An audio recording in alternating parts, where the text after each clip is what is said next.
Hey, welcome back to the review where we're here there. If you're joined by Gordon Pierce, sport video journalist, and we're speaking about the big stories. Of course, we spoke about the Soccer Warriors just a while ago. We also spoke about the women. Also, Naparima College, the Premier Division of the Secondary School Football League. Well, of course, hats off to the Naparima College, their coaching staff, Angus Eve and Travis Marine. You know, they have done a good job.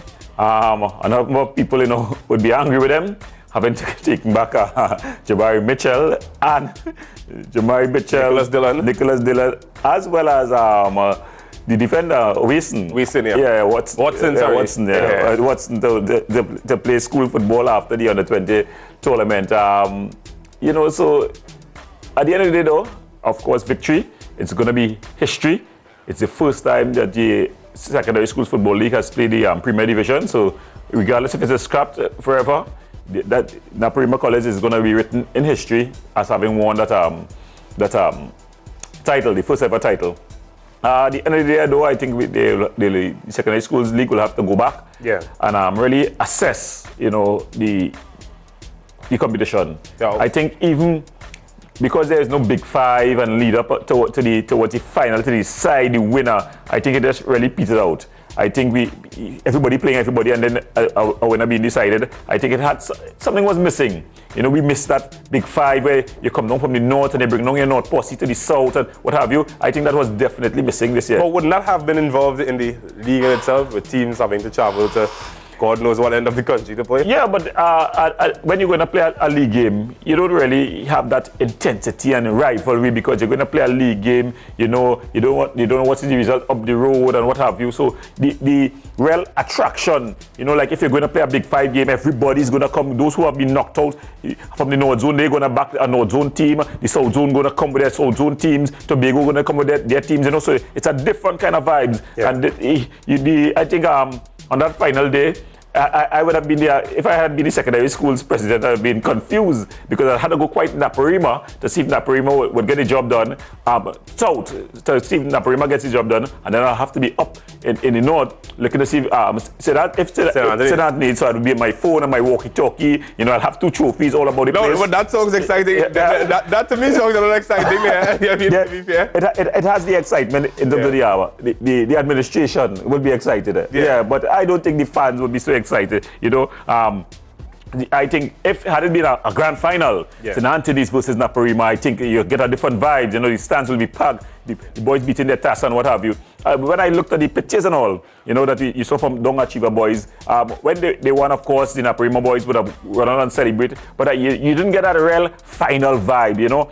So I think that is missing. Of course, you know, my view on the secondary schools football, it's about developmental football, it's about football providing the opportunity. I will always say I would have never played football had a Premier Division because I was not one of the 30 best players in Barata Senior Comprehensive at the time, you know. But because the school, it was just the championship league, so a number of the players would have been going to the more established schools in terms of St. Augustine at the time or what have you. So I was given the opportunity to play, you know, the first year I played all over the place, you know, and then I came along. So I think we're just missing the bus in terms of our secondary school football, where we're trying to do the job of the professional league. I think it's either we're going to go the way where the schools are going to provide the national players, like how, you know, in America, you have to go to the colleges and what have you, and then there'll be that draft and what have you.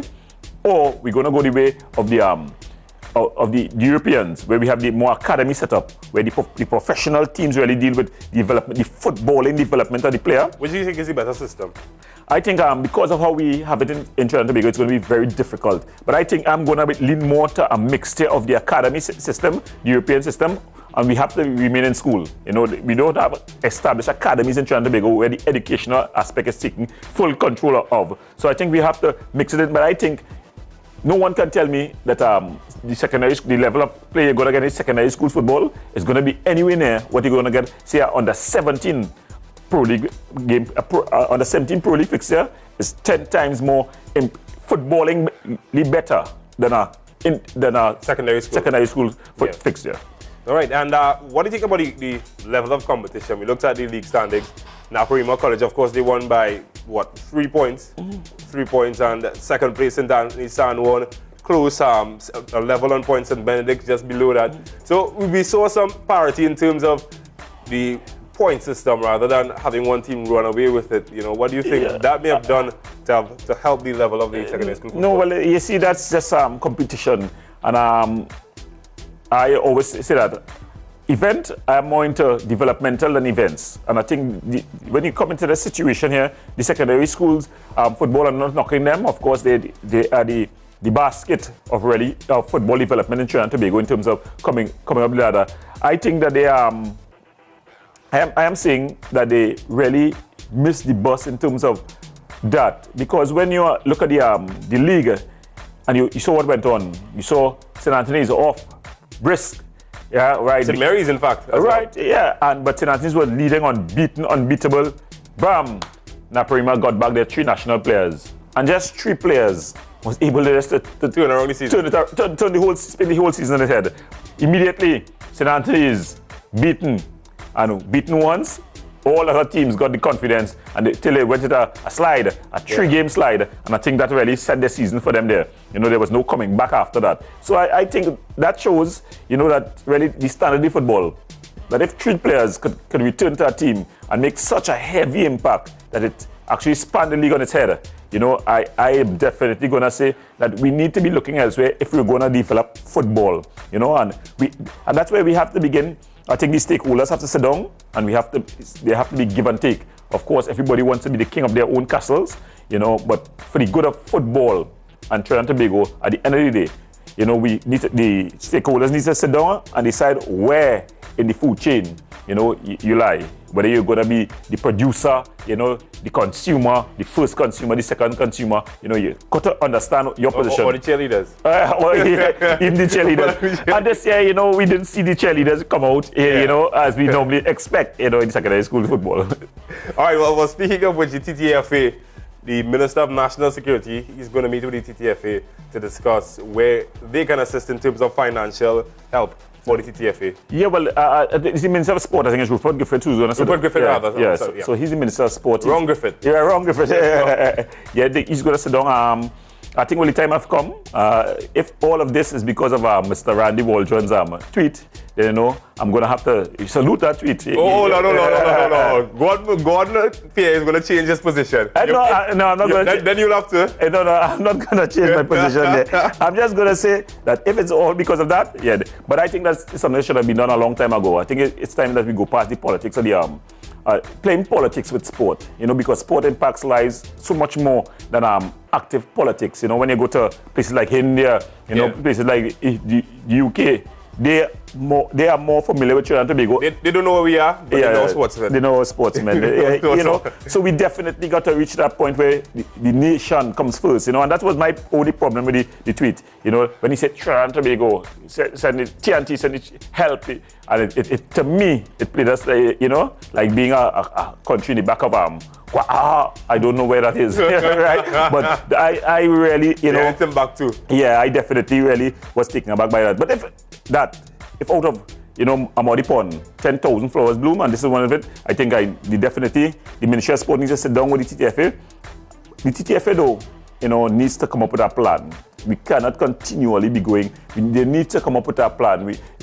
Throughout the world, great inventions happen because of great problems. And I think they need to sit down, they need to come up with a plan. How are we going to push forward? How are we going to get football on the right track? It has to have all the inputs, both the short-term inputs, in a way, see results. We're seeing results at the Caribbean stage now. We want to go even further and probably get to the CONCACAF level where we're getting results, where we're being qualified. So we have to get the short-term results, but we have to have that long-term vision, the continuity, so that people coming next, you know, if today or tomorrow, Mr. Timke was supposed to demit office, you know, and of course I always say that's my president, you know, personally, in terms of the kind of man he is.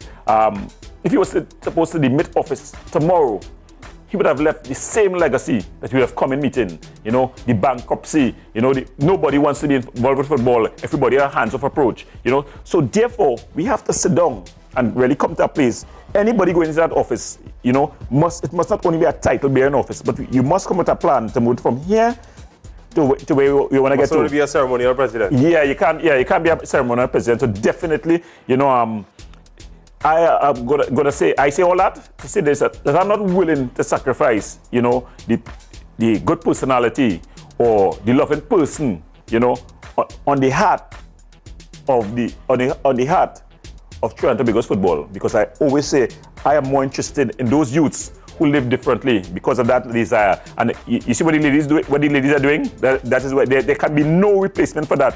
You're going to see young ladies coming out to play football, regardless of what goes on from here going forward. They're going to see young ladies coming out here to play football. I am seeing a number of former footballers, fans saying, I know, when you all come back, don't go and deal with them, don't take the papi show and the bandwagon. I am saying no. I am saying that what is going to happen there is going to impact the youngsters. The youngsters are going to see, hey, you can make a sacrifice. This is the lesson, and this is what sport teaches you. Sport teaches you we can make a sacrifice. We can be down today and up tomorrow. We can be the worst person. People can hate us today, and we can be a superstar tomorrow. And I'm thinking, if all of that, that's why I'm saying, and I'm willing to forgive the tweet.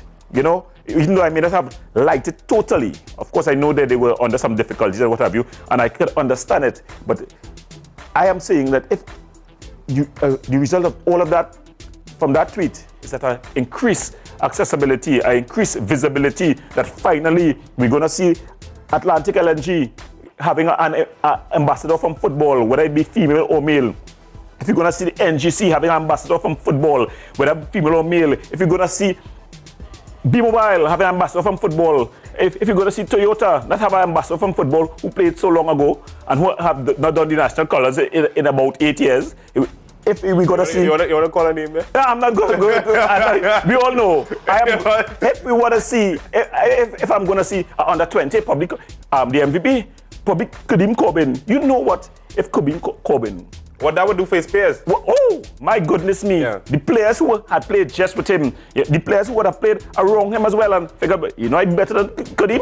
I coach Kadim, and I'm telling you, a number of the youngsters who would have been in PS who would have cried all over the country to play football. You know, they are re-energized to come and play football. They had some play football to go and, you know, as they say, hustle, get the money, the instant money. But when they see that the dream is right there to them, you can imagine had Kadim be a brand ambassador, you know, for a vehicle company, what it would have done to young people in this country. They would have been able to say that, here what's going on. We do not only have to be good in academics. There are other ways for us. The dream would have become real for us. It makes a lot of sense right there. All right, cricket. The WICV say they're sticking with Weeper as the sole bargaining body for the West Indies players, and they said they're not going to intervene between the little squabble right now between Wave Alliance, Weeper, and the players unless invited to do so. Well, of course, you know, if the owner of a business, right, the owner of a business has a bargaining body, and the bargaining body and the owner of the business are chummy, and all is going well for the owner of the business, he can do what he wants. He is not going to, that is his bargaining body, he's not going to deal with all the disgruntled employees. You know, having said that though, I think the West Indies Cricket Board, definitely, Weeper needs to get their act together in terms of getting together with their players. Of course, we know that if you're disgruntled employees, they're not going to perform well on the job. So that's one of the basis of management. So I think that Weeper has to get it right with the players. The players don't have to understand the bigger picture, but that West Indies cricket is important. And of course, from what I saw, you know, I'm not a man who will go into the nitty-gritty, you know, and find out, I think, a wider range of cricketers, you know, benefiting from this MOU. So I think that's going to be better for West Indies cricket. But don't you think their point, though, that consultation needed to take place between the players who are the earners, the marquee players who are the earners, and the governing, the body that oversees or has their voice? Yeah, most definitely. I think that is definitely should be so. But then again, the union, right? If you were to take the Weeper Players Association as a union, when the PSA is going to bargain, they don't bargain for just the managers, right? They bargain for their wider membership, you know. So you try to get as wide a range of people, you know, getting the increases, the benefits. So it's you know. But I definitely think that the managers should have sat down. That's the marquee players in this case should have sat down with the Weeper and got things done. Of course, you're seeing a bit of politics there and insularity. You know, you're talking about Jamaican. He talking about CEO of WIPA, CEO of the West Indies Cricket Board, also the president, all coming from one part of the Caribbean. So you're seeing a bit of insularity stepping in there. I hope, though, that they can really sort it out, because we don't want that to be the highlight again. That must not be the highlight, the legacy of West Indies cricket. Yeah, and I think we tend to miss that. We tend to miss that a number of times. We're going to be here, and as I get older, I start to realize that we're going to be here today. We're going to be the talk of the tongue in some form or fashion. But at the end of the day, when we've moved on from this place, when we can no longer go on the pitch, and when you walk on the pitch, the next coach pointing at you, what is your legacy going to be? And I think we had to understand what the West Indies players now have to understand what their legacy is going to be. All right, well, that wraps it up for another discussion room inside the review, where we heard his view, Gordon Pear. Keep it right here, We Sports, your station for sport. We will be back with much more here on The Review. На дальней передаче на Диего Коста. Вынуждает Диего Коста ошибиться кого-то из футболистов сборной Люксембурга. Тот скидывает мяч прямо на ноги. Еще раз посмотрим. Фантастика. Все было сделано на высочайшем уровне. В одно касание Давид Сильва мяч себе подработал. Вторым касанием очень зряче пробил в дальнюю девятку ворот Джонатана Жига.